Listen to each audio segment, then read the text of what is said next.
Hello विद्यार्थी मित्रों, तो आप सभी का स्वागत करते हैं हमारे इस YouTube चैनल यूनिक एकेडमी के अंदर। तो विद्यार्थी मित्रों, आज हम गाला असाइनमेंट कक्षा 12 विषय आंकड़ा शास्त्र पेपर नंबर 2 का विभाग नंबर डी सॉल्व करने जा रहे हैं। तो बच्चों यहाँ पर ध्यान देना, क्वेश्चन नंबर जो हमारा 40 है।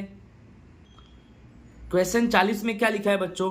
वर्ष 2014 के सापेक्ष में वर्ष 2022 में गेहूं का भाव 70% बढ़ा है। किसका भाव बच्चों? गेहूं का भाव कितना बढ़ा? 70। फिर बच्चों यहाँ पर थोड़ा मैंने लिखने में गलती कर दिया था। उसके बाद चावल है और चावल का भाव 40% बढ़ा है। कितना बढ़ा है? 40%। फिर बच्चों बाजरी है, बाजरी का भाव 25% घटा है।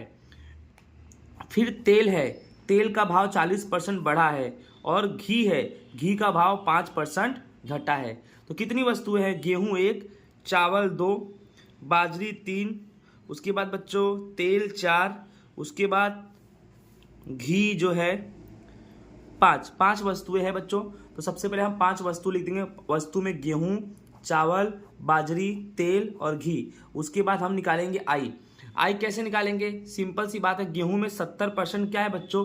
बढ़ा है। तो 100 + 70, तो 100 + 70 यानी बच्चों 170। फिर बेटो चावल में कितना बढ़ा है? 40% बढ़ा है। तो 100 + 40 बच्चों, तो 100 + 40 बराबर 140 हो गया। ठीक है। और बाजरी में बच्चों 25% कम हुआ है। आप चेक कर सकते हो, बाजरी में 25% घटा है। तो 100 में से 25 घटा दो, जिसमें बढ़ा है उसमें 100 में जोड़ दो और जिसमें घटा उसमें 100 में से घटा। 100 - 25 यानी 75। और बच्चों तेल का भाव देखो, तो तेल ये रहा, तेल का भाव 40% बढ़ा है। तो बढ़ा यानी 100 + 40 यानी 140। और लास्ट बच्चों घी का 5% भाव घटा है। चेक करो, घी का भाव जो है ना 5% घटा है। तो 100 - 5 बराबर कितना हुआ बच्चों?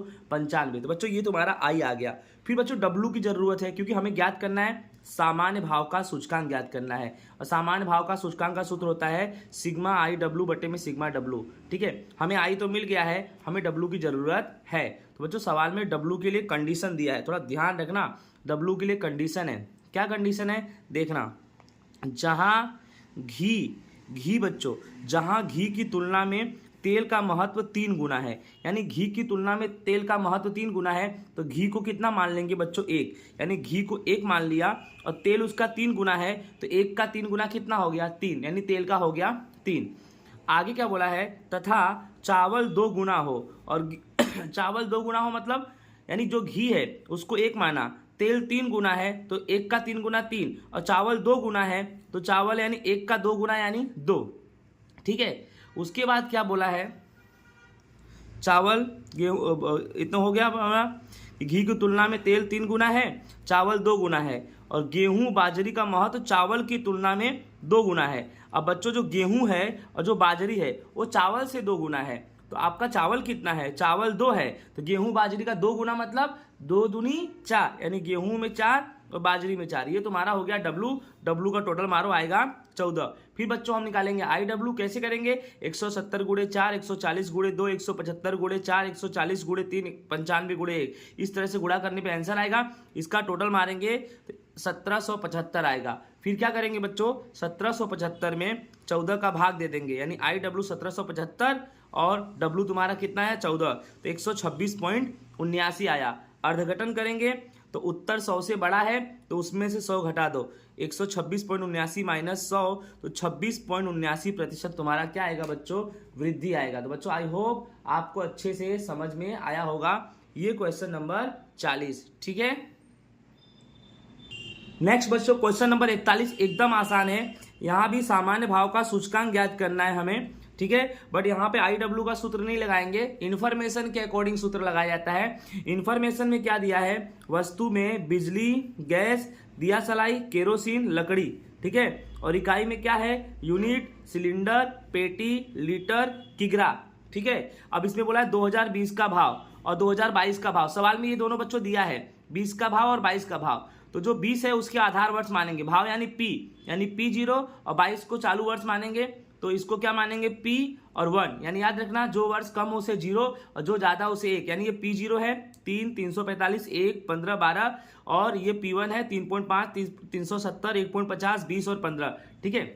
अब हमें सामान्य भाव का सूचकांक, तो इसका एक सिंपल सूत्र होता है I बराबर P1 बटे P0 गुणे 100। कुछ भी नहीं करना है, P1 में P0 का भाग देना है और गुणे 100 करना है। तो P1 कितना है 3.5 भागे 3, तो देख लो 3.5 भागे 3 और गुणे 100 तो 116.67। फिर 370 बटे में 345, 370 बटे में 345 गुणे 100 107.25। फिर 1.50 भागे 1 गुणे 100 तो 150, 20 भागे 15 गुणे 100 तो 133.33, 15 भागे 12 गुणे 100 तो 125, और इन सब का टोटल मारेंगे तो 632.25 आएगा।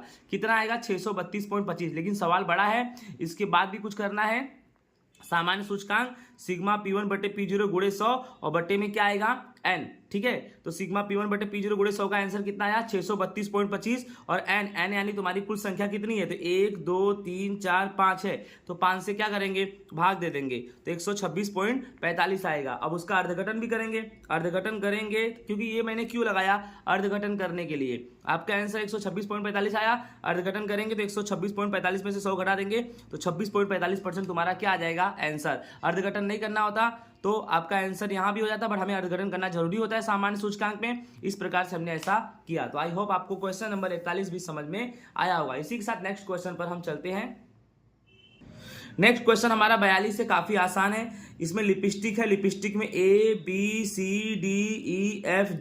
और बच्चों क्वेश्चन नंबर 42 आप गाला में चेक कर लेना, आपके सवाल में क्रमांक पहले से दिया है, आपको निकालने की जरूरत नहीं है। तो पहला वाला RX मान लेंगे और दूसरा वाला RY। बच्चों ये आपके गाला में दिया है, ये आपके गाला में दिया है, और ज्ञात करना है क्रमांक सहसंबंधांक। तो क्रमांक सहसंबंधांक R का सूत्र होता है 1 - 6 सिग्मा T स्क्वायर n कोष्टक में n स्क्वायर माइनस 1। तो सबसे पहले RX RY आपके सवाल में दिया है, D निकालेंगे। D का सूत्र होता है RX माइनस RY। 5 में से 5 गया 0, 6 में से 7 गया -1, 7 में से 6 गया 1, 1 में से 2 गया -1, 3 में से 1 गया 2, 2 में से 4 गया -2, 4 में से 3 गया 1, और टोटल हमेशा क्या आएगा 0 आएगा। D हमेशा क्या आएगा 0। अब क्या निकालेंगे D स्क्वायर, यानी 0 का स्क्वायर 0, -1 का स्क्वायर 1, 1 का स्क्वायर 1, -1 का 1, 2 का 4, -2 का 4, 1 का 4, और टोटल मारेंगे तो बच्चों 12 आएगा। सूत्र में वैल्यू रखेंगे R बराबर 1, फिर 6 बच्चों 6 गुणे में सिग्मा D स्क्वायर तुम्हारा आया 12, और n यानी तुम्हारा 7 है। आप गिन सकते हो 1 2 3 4 5 6 7, यानी n हम लेंगे 7, यानी बच्चों 7 और n का स्क्वायर यानी 7 का स्क्वायर 49 -1, फिर बच्चों 1 माइनस 12 गुणे 6 करेंगे तो 72 आएगा। फिर बच्चों 7 49 में से 1 घटाएंगे तो बच्चों 48 आएगा। फिर क्या करना बच्चों 1 माइनस 72, 48 गुणे 7 करेंगे 336 आएगा बच्चों। फिर 1 72 में 336 का भाग करेंगे तो 0.21 आएगा। फिर बच्चों 1 में से 0.21 घटाएंगे तो 0.79 आपका ये आंसर है। ओके, इसी के साथ हम नेक्स्ट क्वेश्चन पे चलते हैं, क्वेश्चन नंबर 43। क्वेश्चन नंबर 43 बच्चा पहले ये याद रखना, ये मोस्ट आईएमपी सवाल है आपके एग्जाम के लिए। काफी अगर पेपर हार्ड आएगा तो ऐसे ही सवाल पूछे जाएंगे। तो यहां पर क्या बोला है कि b की कीमत दी है, b बराबर 0.8 हो तो नीचे दिए गए u और b के लिए BBU ज्ञात करना है। BBU क्या करना है बच्चों, ज्ञात करना है। तो सबसे पहले याद रखना BBU का 3 सवाल है। पहला नंबर सवाल, BBU का सूत्र होता है BYX बटे में CX गुणे में CY, ये सूत्र होता है। ठीक है, तो सबसे पहले देखो U बराबर दिया x माइनस 105 और B बराबर y माइनस 90। बच्चों अगर बटे में कुछ भी संख्या हो तो CX वही ले लेंगे। U के लिए हम CX निकालेंगे और B के लिए हम CY निकालेंगे। पहले समझो, U के लिए हम क्या निकालेंगे CX और B के लिए CY। अब देखो नीचे कोई संख्या है नहीं तो कितना मान लेने का 1, इधर भी नीचे कोई संख्या है नहीं तो कितना मान लेने का 1। ठीक है, अगर नीचे कोई संख्या होती तो वही संख्या मानते, अगर ऊपर कोई संख्या होती तो 1 बटे में करके उस संख्या को मान लेंगे। अभी मैं आगे बता रहा हूं, आगे वाले सवाल में ऐसा है। यानी यहां देखो ना तो ऊपर कोई संख्या है ना तो नीचे, तो कितना मान लेने का 1 1, यानी CX भी 1 और CY भी 1। अब BBU बराबर BYX तुम्हारा यही है क्या 0.8, तो 0.8 गुणे में 1/1 तो आंसर तुम्हारा 0.8 ही आएगा। ठीक है, दूसरे पे ध्यान देना। दूसरा देखो ऐसा है, देखो बटे में आ गया ना। अब दूसरे में क्या है अपना, ध्यान रखना। दूसरे में अपना कैसा है कि बटे में यहां पर क्या आ गया 100 और यहां पर कितना आ गया 50। तो करना क्या है, CX कितना मान लेने का 100 और CY कितना मान लेने का 50। ठीक है, अब BBU तो कैसे निकालेंगे, BYX गुणे में CX बटे में CY। ठीक है, तो सबसे पहले क्या करेंगे हम, BYX तुम्हारा 0.8 और CX कितना मान लेंगे 100 और सी वाई कितना मान लेंगे 50। तो 0.8 100 में 50 का भाग करेंगे 2 आएगा, 0.8 गुणे 2 करेंगे तो बच्चों 1.6 आएगा। यानी सिंपल सी बात आपको समझ में आ गया होगा कि अगर नीचे जो संख्या है जैसे 100 तो उसको CX मान लेंगे, और यहाँ 50 है इसको 50 मान लेंगे। अगर नीचे कोई संख्या नहीं होती, ऊपर भी कोई संख्या नहीं होती तो कितना मानते हम 1 मानते। अब ध्यान दो तीसरे नंबर में देखो ऊपर संख्या दे दी 10, तो CX कितना मान लेंगे 10 को नीचे ले लेंगे 1/10 यानी 0.1 आ गया। ठीक है, अब यहां पर देखो ना ऊपर ना नीचे, तो क्या मान लेंगे 1 मान लेंगे। फिर BBU वही BYX कितना 0.8 और CX 0.1 और बेटा CY 1, तो 0.8 और 0.11 पे भाग करके आंसर निकालेंगे तो हमारा आंसर आएगा 0.08। तो आई होप बच्चों आपको क्वेश्चन नंबर 43 भी अच्छे से समझ में आ गया होगा। इसी के साथ चलते हैं हम क्वेश्चन नंबर 43 तो हो गया, 44 पे चलते हैं। नेक्स्ट हमारा क्वेश्चन नंबर 44 है बच्चों, x बार 5.5, y बार 40.5, sx 1.2, sy 12.8, r बराबर 0.65 और x तुम्हारा 4.5 लेना है। ठीक है, तो सबसे पहले ये नियत संबंध है, तो नियत संबंध में आपको पता है कि y के बराबर a प्लस bx होता है, हमें a चाहिए, a का सूत्र होता है y बार माइनस bx बार, और हमें b चाहिए, तो b का सूत्र क्या लगाएंगे इसमें r गुणे में sy बटे में sx, क्योंकि सवाल में जो इन्फॉर्मेशन दिया है उसके अनुसार ही चलना है। तो b बराबर r कितना है तुम्हारा 0.65, sy कितना है 12.8 और sx कितना है 1.2। 0.65 12.8 1.2 कैलकुलेशन करेंगे तो 6.93 आएगा। b बराबर आया 6.93। a बराबर y बार, तो y बार तुम्हारे सवाल में दिया है बच्चों, y बार दिया है 40.5 और x बार 5.5। ठीक है, तो y बार 40.5 माइनस b कितना है 6.93 और x बार मैंने बताया 5.5 दिया है। तो क्या करना है 40.5 माइनस 6.93 में 5.5 गुणा करेंगे तो 38.12 आएगा। 40.5 में से 38.12 घटाएंगे तो 2.38 तुम्हारा क्या आएगा बच्चों आंसर a। अब y कैप यानी a प्लस बी एक्स, तो a आया 2.38 प्लस b कितना आया 6.93x और x तुम्हारा सवाल में पहले से दिया है, आप चेक कर सकते हो गाला में 4.5 दिया है x तुम्हारा। ठीक है, तो करना क्या है कि 2.38 प्लस 6.93 x के जगह पे 4.5 लिखेंगे, तो 2.38 6.93 में 4.5 से गुणा करेंगे 31.19 आएगा, इन दोनों को जोड़ेंगे तो 33.97 क्वेश्चन के अकॉर्डिंग 1000 रुपया आंसर आएगा। ओके, आगे देखते हैं क्वेश्चन नंबर 45। बच्चों ये वाला क्वेश्चन नंबर 45 सवाल तो पक्का है कि बोर्ड के एग्जाम में क्वेश्चन नंबर 45 पे ही पूछेगा, ये फाइनल है, इसे जैसे भी सीखना है सीख लो, ये आपको 3 नंबर देगा ही देगा, सवाल यही होगा। ठीक है, n बराबर 8, sigma y 344, sigma T Y 1342 और झुकाव रेखा का समीकरण ज्ञात करना है। आपको अच्छे से मालूम है झुकाव रेखा का समीकरण ज्ञात करने का सूत्र क्या होता है, y के बराबर a plus B T. a चाहिए तो a का सूत्र होता है y bar minus B T bar, फिर b चाहिए तो आपको अच्छे से मालूम है b का सूत्र होता है n सिग्मा टी वाई, कोष्टक में सिग्मा माइनस कोष्टक में सिग्मा टी कोष्टक में y, n sigma T square minus sigma T का होल स्क्वायर आपको अच्छे से पता है। ठीक है, अब ये सवाल में समझ जाओ। सबसे पहले n दिया है तो n से सिग्मा टी निकालेंगे, n 8 है तो 1 2 3 4 5 6 7 8 सबको जोड़ेंगे तो तुम्हारा t आया 36। टी स्क्वायर मतलब 1 का स्क्वायर 1, 2 का स्क्वायर 4, 3 का 9, 4 का 16, 5 का 25, 6 का 36, 7 का 49, 8 का 64 जोड़ेंगे तो 204 आएगा।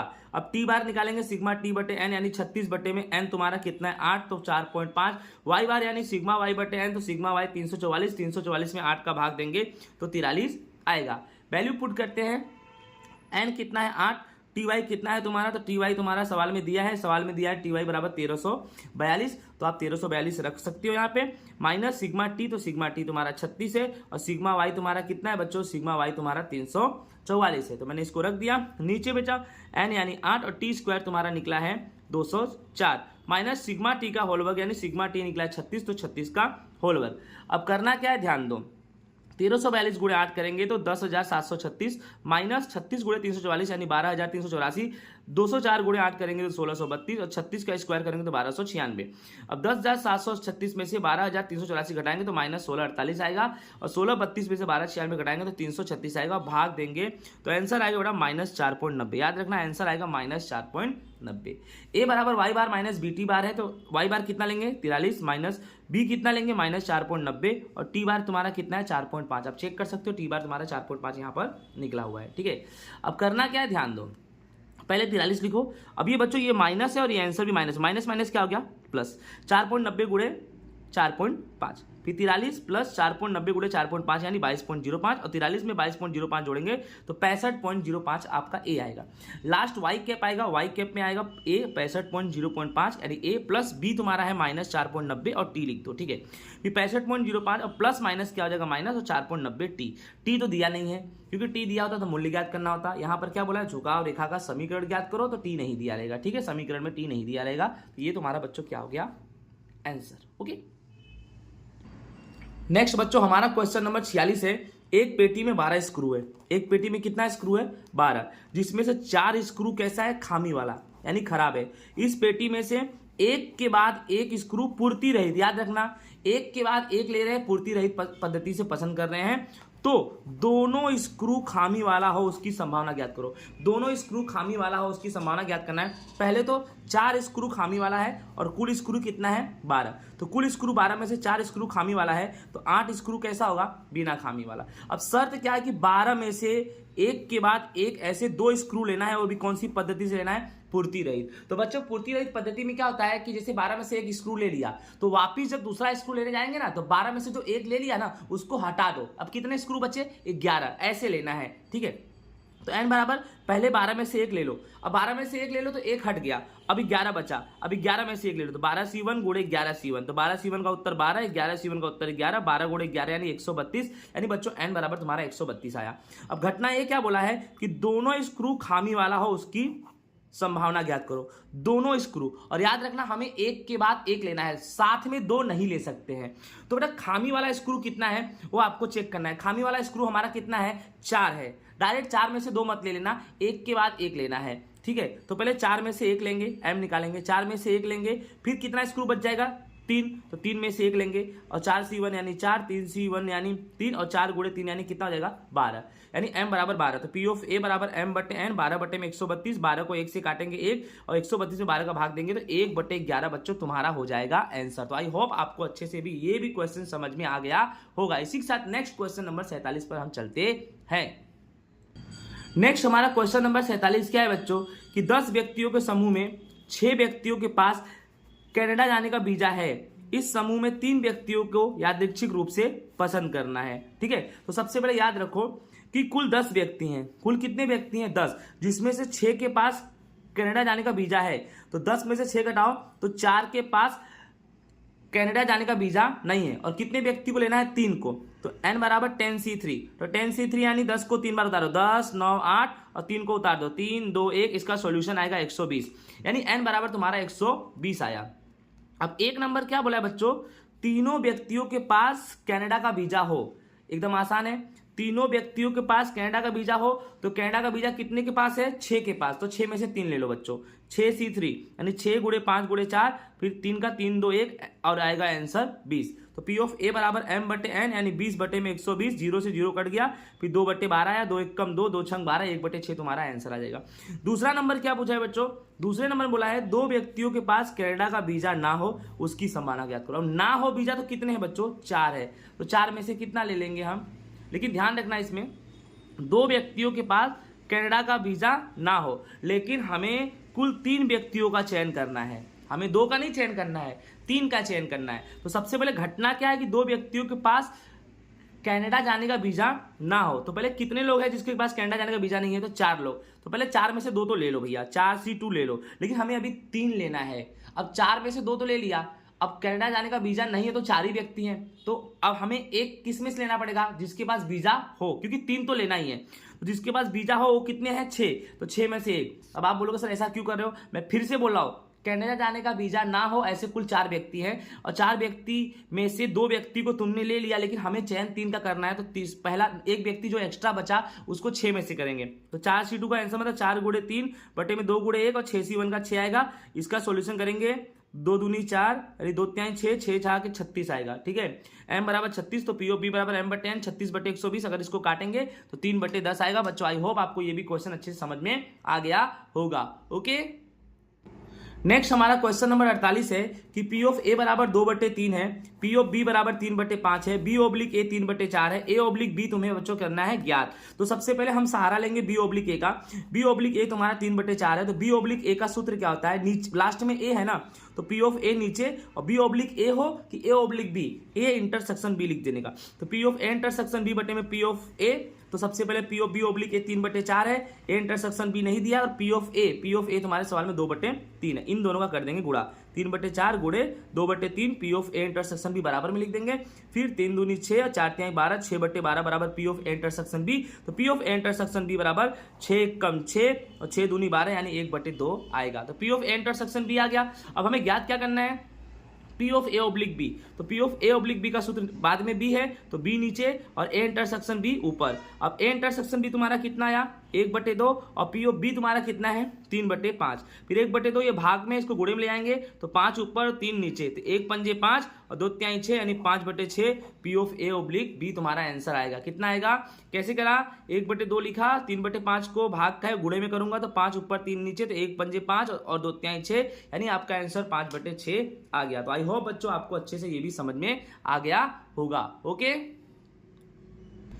नेक्स्ट बच्चों हमारा क्वेश्चन नंबर 49 है। क्वेश्चन नंबर 49 में क्या है कि एक पेटी में 1 दर्जन आम है, जिसमें से 3 आम खराब है। इस पेटी में से यादृच्छिक रूप से 3 आम को पूर्ति रहित पद्धति से पसंद करना है। ठीक है, ठीक है। तो सबसे पहले देखो ध्यान से, पेटी है, पेटी में कुल आम कितने हैं 12, जिसमें से क्या बोला है कि 3 आम खराब है, तो 9 आम कैसे होंगे, अच्छे। अब 3 कैरी पसंद करना है, कितने कैरी पसंद करने हैं 3। तो आपको पता है n बराबर 12C3 हो जाएगा, कुल आम 12 है तो 12 गुणे 11 गुणे 10, 3 गुणे 2 गुणे 1 यानी 220 तुम्हारा n आएगा। ठीक है, अब यहां बोला है पसंद की गई आम खराब संख्या दर्शाता हो। पसंद की गई आम कौन सा संख्या दर्शाता हो, खराब संख्या दर्शाता हो। अब क्या करना है कि पसंद की गई आम खराब संख्या दर्शाता हो, तो x बराबर क्या लेंगे 0 1 2 3, क्योंकि खराब आम की संख्या 3 है, वो 1 2 3 तो हो ही सकता है, और खराब आम ना हो तो 0 भी हो सकता है। तो इसको कैसे करना है ध्यान दो, सबसे पहले x बराबर 0 लेंगे, फिर 1 लेंगे, फिर 2 लेंगे और फिर 3 लेंगे। अब x बराबर 0 लेंगे तो कैसा करेंगे, खराब आम कितना है 3, तो 3 में से 0, और अच्छे आम कितने हैं 9, तो 9 में से 3 के 3 पूरे, क्योंकि हमें लेने कितने हैं, हमें 3 लेने हैं। याद रखना हमें कितने आम लेने हैं 3। अब x बराबर 0 है, और ध्यान रखना जो आम पसंद कर रहे हो वो खराब संख्या दर्शा रहा है। खराब संख्या कितना है आम का 3, तो 0 है तो 3 में से 0 लेने का, राइट ना। अब अच्छे कितने बचे 9, तो 9 में से 3 के 3 पूरे लो, क्योंकि यहां पर एक भी नहीं लिया तो यहां पूरा लेना पड़ेगा। ठीक है, बट्टे में 9 और 3 12, 12 में से 3 लेना ही है। ठीक है, ठीक उसी प्रकार एक में क्या करेंगे 3C1 तो 9C2 कर देंगे, 3 की जगह 2 और 1 3 और 12C3, 2 में 3C2 तो यहाँ 9C1 कर देंगे, फिर यहाँ 12C3, 3 में 3C3, अब यहाँ 3 में से 3 पूरा ले लिया तो यहाँ पर 9C0, ठीक है, यहाँ 12C3 मालूम पड़ गया। अब 3C0 का आंसर 1, 9C3 का 84, 12C3 का 220, फिर 3C1 का 3, 9C2 का 36, 12C3 का 220, ओके, फिर 3C2 का 3, 9C1 का 9, 12C3 का 220, 3C3 का 1, 9C0 का 1, 12C3 का 220, यानी एकदम आसान है। फिर इन सब का सॉल्यूशन कर देंगे 84/20, 108/20, 27 बटे में 220, हाँ 84/220, 108/220, 27/220 और 1/220। कैसे आया हो तो आपको मालूम है, जैसे कि 9C3 है तो उसको कैसे सोल्व करने का, 9 को 3 बार उतारने का, 9 गुणे 8 गुणे 7 बटे में क्या करेंगे 3 गुणे 2 गुणे 1। आई होप आपको समझ में आ गया होगा। फिर हमें अपेक्षित कीमत ज्ञात करनी है। अपेक्षित कीमत का सूत्र होता है सिग्मा x बराबर x इंटू पी एक्स। तो तुम्हारा x कितना है 0 और पी एक्स कितना पहला नंबर 84/220, फिर प्लस 1 गुणे 108/220 प्लस 2 गुणे 27/220 प्लस 3 गुणे 1/120, तो इसका आंसर तो 0 आ जाएगा। फिर 108 का 1 का गुणा करेंगे 108/220 आएगा, फिर 2 गुणे 27 54/220 आएगा, फिर 3 गुणे 1 यानी 3/220 आएगा। सबको जोड़ो तो 220 यहाँ रहेगा, 108 54 और 3 जोड़ेंगे तो 165/220 बच्चों तुम्हारा आएगा आंसर। क्या आएगा 108 54 3 को जोड़ेंगे 165, 220 220 220 हर समान है तो 220 लिखेंगे तो आपका आंसर आएगा 165/220। ओके बच्चों, समझ में आ गया होगा आपको अच्छे से। जो हमारा क्वेश्चन नंबर 50 है, क्वेश्चन नंबर 50 में हमें सी की कीमत ज्ञात करनी है और मध्यक भी ज्ञात करना है।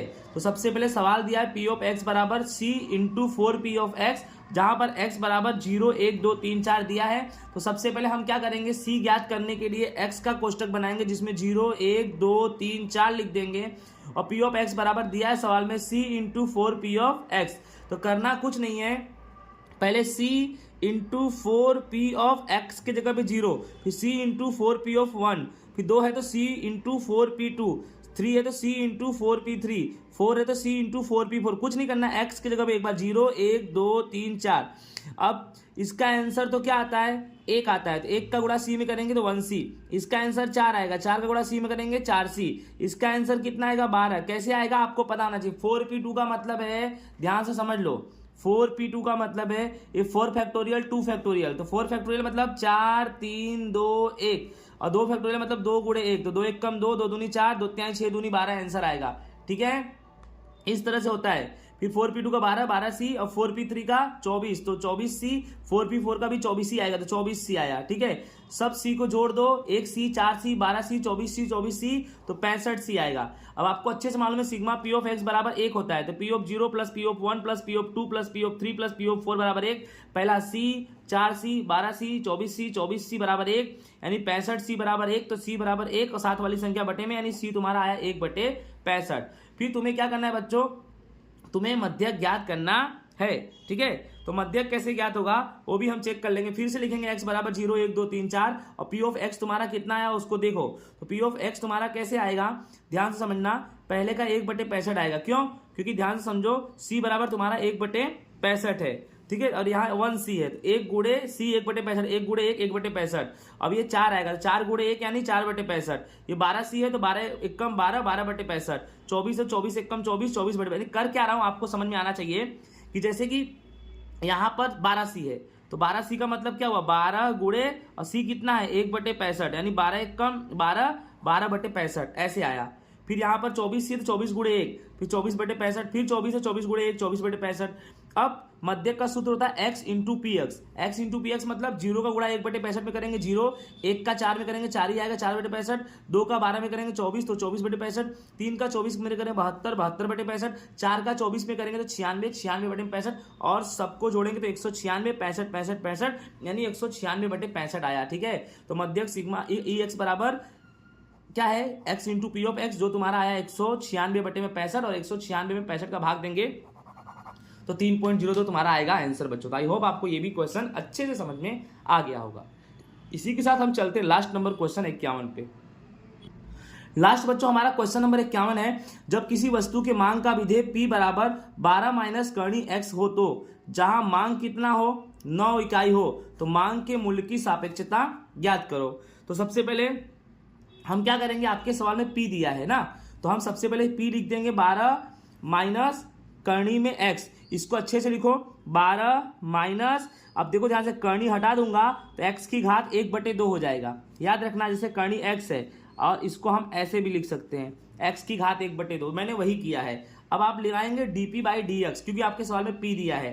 तो dp/dx कैसे करेंगे, सबसे पहले 12 का आंसर कितना हो जाएगा 0, फिर ध्यान देना 1/2, इसके आगे कुछ नहीं तो कितना मान लेंगे 1/2 का गुणा 1 में करेंगे तो 1/2 ही आएगा, और फिर x लिखेंगे और घात में से 1 घटा देंगे, यानी 1/2 माइनस 1, और इसके बटे में कुछ नहीं तो कितना लेंगे, ऐसा देखो ध्यान से 12 का आंसर 0, 1/2 का गुणा 1 में करेंगे 1/2, और फिर x, अब 1/2 में से 1 घटाएंगे तो इसके नीचे कुछ नहीं तो 1 ले लेंगे, फिर 1 1 कम 1 माइनस 2 1 कम 2 बटे में 2 1 कम 2 क्रॉस गुणा, 1 में से 2 गया -1 और बटे में 2, यानी -1/2 तुम्हारा आया। ठीक है, फिर क्या करने का हमें ध्यान दो, 0 छोड़ दो, 0 हट गया तो आपका बचा क्या -1/2, x की घात -1/2। अब करना क्या है, फिर से ध्यान रखो, -1/2 मैंने लिख दिया, और x की घात -1/2 को प्लस करने के लिए मैंने x की घात 1/2 को कहाँ लिख दिया, नीचे रख दिया। ठीक है, अब क्या करेंगे -1 और 2, फिर x की घात 1/2 को हम कर्णी में रख दिया तो कर्णी में x आ गया। ठीक है, अब हम निकालेंगे इसके बाद dx/dp। क्यों निकालेंगे, क्योंकि मांग के मूल्य की सापेक्षता में dx/dp चाहिए है। सूत्र होता है मांग के मूल्य की सापेक्षता बराबर -p/x इंटू dx/dp। तो dx/dp हम निकालेंगे, एकदम आसान है, इसी का dx/ हम dp कर देंगे। ध्यान से समझो, अभी तुम्हारा सवाल में था dp/dx, अब dx ऊपर dp नीचे, तो समझे भाई यहाँ पर dx नीचे है तो ये ऊपर जाएगा तो माइनस हो जाएगा, -2 कर्णी में x, और ये -1 है, ये नीचे जाएगा तो +1 हो जाएगा, तो 1 का भाग करेंगे वही संख्या रहेगी, तो -2 कर्णी में x तुम्हारा dx/dp आ गया। अब मांग के मूल्य की सापेक्षता में पहले माइनस है, तो पहले माइनस लगा दिया, फिर p तुम्हारा कितना है, तो सवाल में ही दिया है 12 माइनस कर्णी में x, आपका p सवाल में ही दिया है 12 माइनस कर्णी में x, तो लिख दिया 12 माइनस कर्णी में x इंटू फिर dx/dp क्या है 2 कड़ी में x, फिर ये माइनस माइनस क्या हो गया, प्लस हो गया, फिर बचा 12 माइनस कड़ी में x गुणे, ठीक है, यहाँ पे प्लस कर दो, प्लस 2 कड़ी में x, ठीक है, और बटे में तुम्हारा क्या है x। अब